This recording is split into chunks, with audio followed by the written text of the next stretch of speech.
Hey everyone, thanks for tuning in today. I know a lot of people have been spending lots of time inside. Hopefully you've been able to be creative. Now that it's warm and spring is here, we're gonna bring that creativity outside and we're gonna create some nature art. There's lots of artists who get inspired by the environment and natural materials. You can use things to create different colors and textures, like the artist Andy Goldsworthy. Here's an example of one of his installations, and we're going to be using him as an example today for our art installation.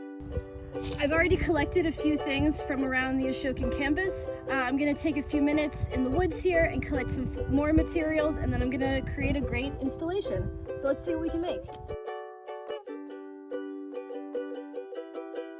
So this is my completed art installation. I've used sticks, flowers, pine cones, and rocks, everything I found here at Ashokan, and it creates some really cool textures, really cool colors. So I hope that all of you can get out in either your backyard or your neighborhood and collect some similar things and make your own installation.